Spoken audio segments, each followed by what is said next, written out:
Well, hey there. You've stumbled upon the intersection of internet quandaries and psychological insight. Welcome to Veritas Views on AITA, where the quirks of the internet meet the expertise of Veritas Psychology Partners. Thanks for joining us. I'm your host, Gayle MacBride. I'm joined, as always, by our dynamic duo of psychologists. Hi, I'm Dr. Gayle MacBride, and this morning I'm joined by my business partner, my friend, and an all-around great guy, Dr. Daniel Kessler. Pack of lies for sure.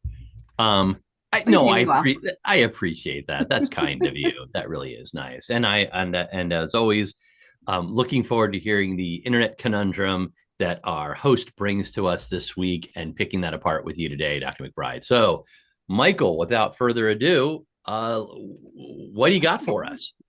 Sure. Well, before we get to that, welcome both of you. And for any of the newbies who have never heard one of these before or don't know what Am I the Asshole is, the short version is someone's posted a scenario and they're asking for advice. Who is the asshole here? And hopefully that's what will help determine. And if you're new, stick around past the credits. We always have some kind of bonus conversation. Who knows what that'll be? Not me. Not us. Not us. Not us. I guess we're going to need to feel kind of inspired today. We'll come up with something interesting, I hope. Yeah. And if we don't, please write us and ask us a question, because we can always use that information or that question for a bonus conversation. Love those mailbag questions. They're a lot of fun. Yeah. Okay, Michael, what do you got? All right. This is what I got today for you. Am I the asshole for returning my wife's homemade birthday gift and telling her I don't want it, then going out and buying what I actually wanted? Probably. Returning or rejecting? He said returning, but yeah, it's more clear in the description here. A homemade gift. Yeah. I don't understand. Yeah. Okay, you're gonna have to elaborate more. I like that question, returning or rejecting, because you give back a homemade gift. That's a rejection. But let's hear the story, because it might sometimes these twist at us, you know. Yeah, so this one, it says, this is an ongoing issue. My wife makes less money than me and is the type of person who prefers to make her own gifts for people. The issue is she will do this even if the person doesn't want it. I'll use myself as an example. For the past few years, she has made me a gift, or every single time she has given a gift, it was one that she has made. No matter what I asked for, I get a homemade gift. It doesn't matter if it's cheap or not. Last Christmas, I asked for a few things and got a homemade scarf. I always get her stuff that she asks for, but I always get the homemade things regardless of what I've asked for. My birthday was yesterday, and I asked her to get me a book. It was only $25, and I sent her the link because it was a specific edition that I wanted. I opened the gift, and she had made me homemade bookmarks. That's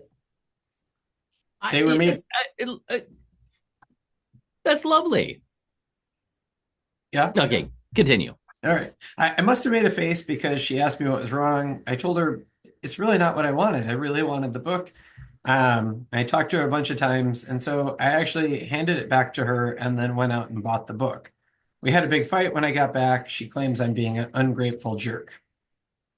You are. Yeah, totally. I'm sorry. I'm just going to move the pronouncement to the beginning. Yeah, no, I don't really see a way around this. Buy the fucking book and use the bookmark. Buy the fucking book. At this point, even if you are 1 or 2 years in and you've gone through a couple of gift cycles, you know that she prefers to make a gift. Asking for a book that has been published and produced by somebody else is not on her list of things that she wants to give. And you don't get to tell other people what to give you. No. You can make a list, you can make a request, but you can't force that.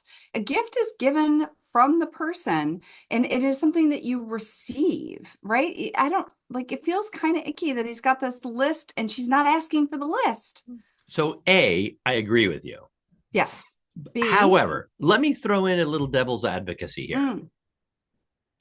When buying a gift, yes, we talked about the golden rule, platinum rule. We don't want to follow the golden rule, do unto others as we want them to do unto us. We want to follow the platinum rule, do unto others as they want done unto them. I don't think that's a twist. I think that's the end of the conversation here, right? Okay. Is the OP an asshole for returning the yes, we're done with that. Yes. And I have a problem that we're done with that one. He used to do the same thing again and again and expecting different results. Wife wants to make him something.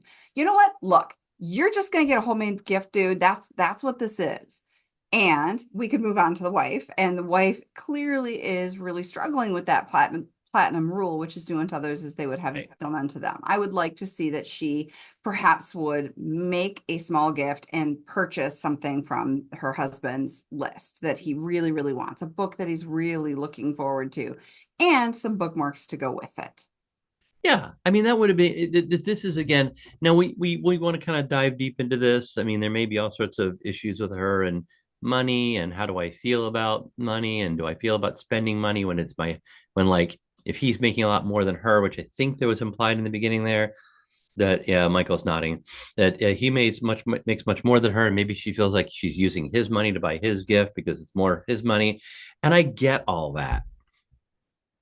I still kind of want her to, like, if it's an inexpensive gift and this is what he wants and asks for, maybe he doesn't feel comfortable buying it for himself, even though it's mostly his money, because it's a superfluous thing, but it is a gift, he might really appreciate it. Like, I think it's like, she's not an asshole, and he is. No. But there's an opportunity here to say, this is what my partner really wants. We can afford it together, assuming we can. We like to make up things about these stories. We're going to assume that he can. Like, it seems quite reasonable for her to buy that book and give it to him along with a handmade bookmark to use with it. What a lovely gift that is.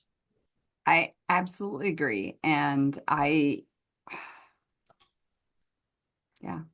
agree. I think there's a missed opportunity here for this couple. They really don't seem to have really sussed out this conversation between the two of them about purchased gifts versus handmade gifts and the importance of that. This actually, it reminds me of the John and Julie Gottman conversation. So shout out Gottmans. Yeah, like at standard, so our standard foundational for Gottman both shout of out. us.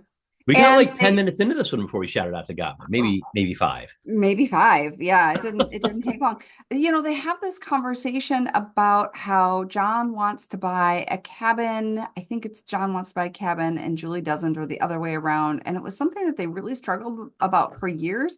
And they talk about how they deepened the conversation and what this kind of extra second property really meant to the other, and what the hangups were for the first part of the couple, and explored how their individual histories brought them to their respective opinions. And neither were wrong. They were just different. And I think this is where that couple is really experiencing a miss, because I suspect neither of them is wrong, but they are really missing each other in this conversation.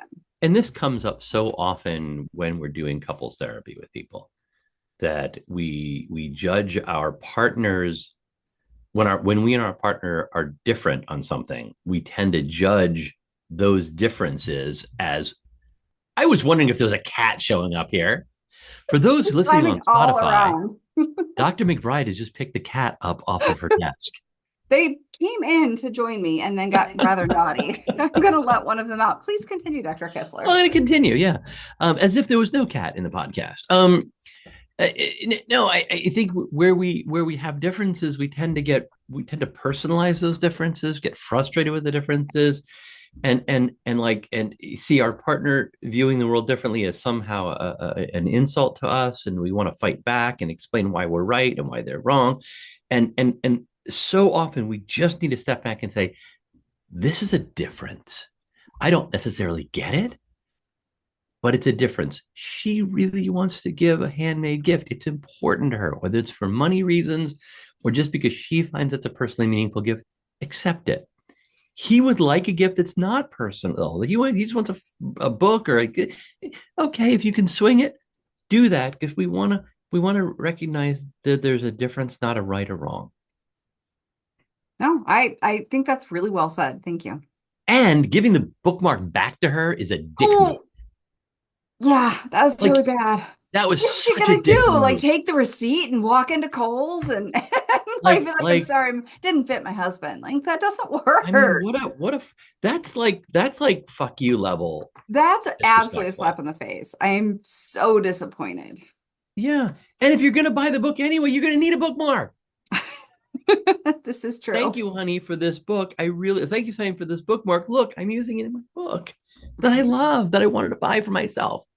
I don't, Yeah. I mean, there's a Yeah. lot of missed opportunities here, but Mhm. like she made a mistake and he was an asshole. Yes. Is that we have a same I judgment? think this is a really tight one because yes, she made a mistake. She's made a miss a number of times. She is not listening to him, and he has gotten so frustrated. He's let his emotions get in the way, and Yeah, he did something that was really hurtful. really, really hurtful, really dick. All right, Michael, what does the internet have to say about this? So this was one where I read the description of it, the headline, and I was like, this seems so obvious that he is an asshole. And then I read the description thinking like you, like, oh, there'll be some detail that like expounds on this. And I'm like, oh my God, he is just a dick. Like, what the hell? And then I read the internet's judgments, and everyone is like, you're not the asshole, your wife is. What? Oh, Dan, we've done it again. We've disagreed with the internet. The wife is Well done. to be clear, the wife is not completely correct. Agreed. You really She's should not get an someone to get this asshole. meaningful to them, but I am not calling her an asshole. Mm-mm. Not at all. What maybe can the internet convince us, Michael? You usually have some like choice comments for us. I don't think they're going to change your mind because most of them were like, what are you I supposed to be wish our great? listeners could see Michael's face right now. Most of the responses are, what are you supposed to be grateful for? Thank you, darling, for ignoring my wishes. Thank you, sweetie, for not caring about me at all, but being manipulative enough to make it my fault. Manipulative. Manipulative? Oh, No. no. But I do hear him on the, hey, I really am not, my wishes are not feeling heard here, right? Because I have had that conversation. So I'm a little like 0 to 10. I'm a 2 in agreement with that last piece of that comment a bit, just because he's not feeling heard. He doesn't have the right to act the way he did, but I get it. He's not feeling heard. No, Yeah. I'm with the internet on that, but no, I mean she's at the worst we can call her tone deaf. At the worst. But we can't call her an asshole. I am not willing to do that. She handmade a gift for her husband, who she presumably loves and wants to do something nice for. Yeah. What a much more meaningful thing than, I mean, I can go to like Amazon and click a couple of buttons and have the book delivered. It might take me under 15 seconds if I do it right. So delivering it to my house, like, well, that's a much less meaningful gift than something that she handmade. Take the bookmark and cherish it and buy the book yourself. I'll say the very kindest comment that I could find was, gifting can be complicated. My guess is that she feels like if she orders you exactly what you asked for, you'll know she didn't put any thought into it. It's just you buying it for yourself with an extra step. She wants to do this. She wants this to mean something to you. She's like, but then it says like, she's like a crow bringing you trinkets, which I think like kind of deviates from the message they're going with there.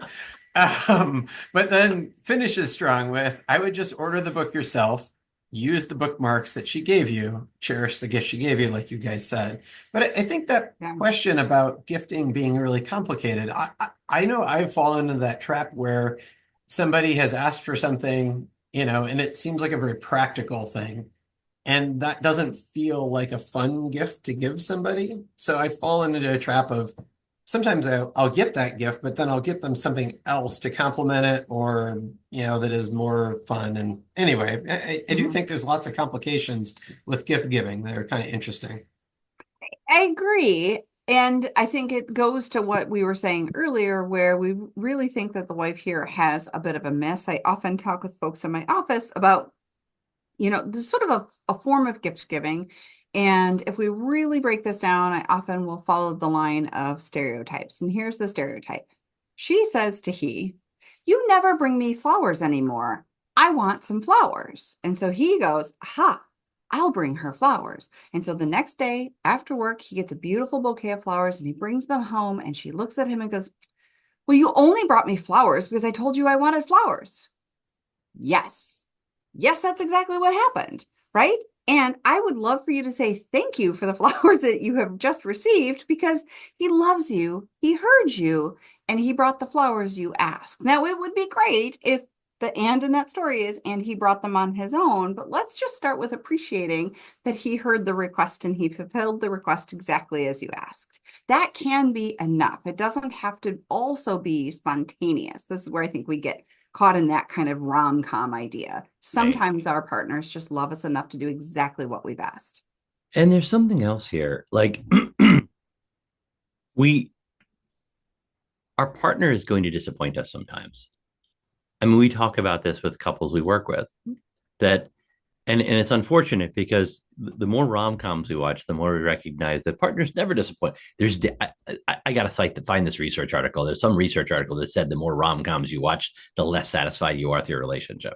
Yeah, to be fair, though, in rom-coms, typically the partner disappoints pretty early on. That's act one. But then they come back at the end and they do this wonderful thing and they become amazing and terrific and they fall in love with each other and everything is damn perfect. And our partners, no matter how well they know us, they're going to disappoint us. We're going to disappoint our partners. They're going to disappoint us. This is just reality of relationships. And an important part of a relationship is to, yes, be disappointed and handle that disappointment with grace. Recognize that this is an important thing for her to do for me. It missed in the case of this gift, but in any time. I mean, I'm certain that I never disappoint my wife, of course. Of course, never. No, but I mean, okay, that's so not true.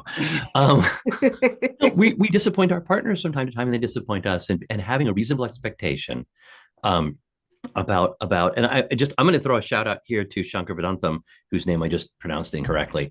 There's a terrific Hidden Brain episode on exactly this, and I will share that with Michael so you can put it in the show notes, about how important it is to like accept that sometimes our partners screw up and they don't meet our needs, they don't meet our expectations, they fail us, and that doesn't make a marriage bad.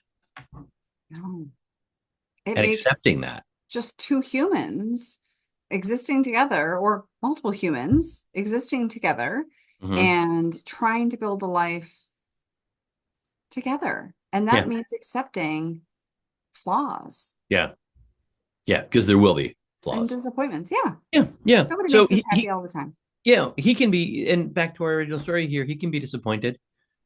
He should do his best to be like, thank you so much, without lying. Yeah, I wanted a book, but I really appreciate this bookmark. I'm going to buy that book. Okay, great. It's not a perfect moment. Even better, wow, these bookmarks are beautiful. They'll look perfect in that book that I really wanted. Now that you've given me my birthday gift, I know I can go ahead and order that book I've been really looking forward to. I know I'm not going to unwrap that and buy it as a duplicate. Yeah. All right. Yeah. Well, sorry. Thanks for this one. I know it was a little bit open and shut. Well, it's your turn now. Honestly, I wanted to make sure I wasn't crazy because I read it and I was like, am I missing something here? Wait, hold on. Oh, Michael, sorry. The two are not mutually exclusive. Totally fair. All right. Well, on that note, thank you both for another riveting debate into a glimpse of the collective conscious of the internet forums. Remember, morality is often shades of gray and not just black or white. Guys, we are just all a bunch of humans interacting with other humans. None of us is going to get it right all of the time. Give each other grace. Yes. Yeah. Agreed. Please follow and share Veritas Views on any of the podcast platforms with your neighbors and friends. And as always, stick around through the credits for a bonus conversation about, I don't know, see you on the other side of the credits. You can follow Dr. Dan Kessler at Dr. Dan Kessler and Dr. Gayle MacBride at Dr. G. MacBride. Oh, and you can find them both at veritaspp.com. Credits. Tickling the Ivories, Matthew Reddington. Art, production, and design, bringing this show together with flair and finesse, Michelle Love. Recording and editing, turning chaos into something worth sharing, Michael MacBride. Intro, outro, I'm Kelly Buttrick, a VO talent who just happens to be Dr. MacBride's cousin. Cats, CJ, Linus, Sadie, and Griffin. Hosting by whomever lost the coin flip. Interruptions by all their children. The content of this podcast is for informational and educational purposes only and is not a substitute for professional mental health advice, diagnosis, or treatment. Listening to this podcast does not constitute a therapist-client relationship. If you believe you may be experiencing a mental health issue, please seek the assistance of a qualified mental health professional. If you are experiencing a mental health crisis, you can call or text 988 from anywhere in the U.S. to be connected to Crisis Mental Health Services. Thanks for listening.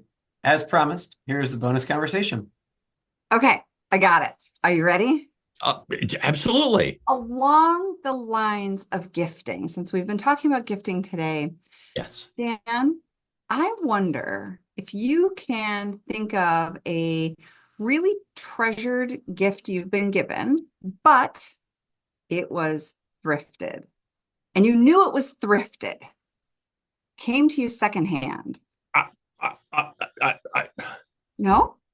I can't think of one, but I have to say I could care less where the provenance of the gift. Okay, so let's take the conversation in that direction. Would it be important to you? Or would you be willing to give a gift that you bought at a secondhand store? Oh, sure. I mean, regifted, thrifted. I mean, here's what I like. Is the gift something that that individual has thought about and is giving me because they care about me or because they care about what I might like? But are you talking about like a holder for like a wine bottle that maybe says Ohio on it?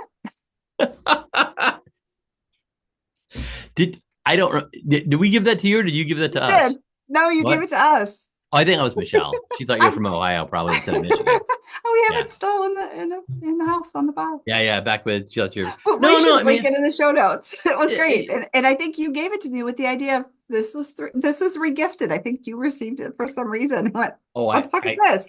I have a vague recollection of it, but here's the thing about that. Like to me, if a person says, "I'm giving this gift, this is perfect for you," and you find it at a thrift store, or you were given it and go, "Oh my gosh, this would be perfect for this other person," or were you handmade it, or whatever it is that gift something that you have done like personally in a meaningful way? All that matters to me with a gift is does that gift have meaning? Yeah. You know, is it valued as something that shows the connection between me and the gift giver? That's all that matters. Right. And so, I mean, it doesn't matter what the price tag was, or if there was one, or if the price tag was simply time. You know, I think gifts are given from the heart and they show it's an opportunity for connection, which I think is one reason that gifts can make people feel so loved. Not that they are receiving and getting to open a material thing, but hey, you thought about me. I love this phrase that my graduate professor used to use when he was talking about clients and how they hold you in their mind, that there's a representation of you in their mind after you have interacted with them. And they imagine how you might act or react or advise them, even if you're no longer working together. You know, so he would identify sometimes as objects, especially if you're doing kid work, transition objects that you might give a client to help you then hold them, allow them to hold you in their mind and move that work forward. Mm-hmm. And I think that's true of lots of human relationships where a gift that has been given allows the recipient to hold that person in their mind and think about them in hopefully kind and fond ways as they use that gift. Absolutely. I love that. I think we've done enough on this. I had another thought, but I'm not going to belabor that. Save this for another time when we talk about gift giving again. Oh, I'm sure it'll come up. It does seem like one of those things that is prone to be problematic at times, for sure. So, yeah. But thanks everyone for tuning in. Tune in again next week for a whole nother Am I the Asshole debate. We love hearing from you, so please review us on Apple, Spotify, or, well, wherever you're listening. If you enjoyed this podcast, please review, like, and follow. Also, give it a share. This helps us reach more listeners.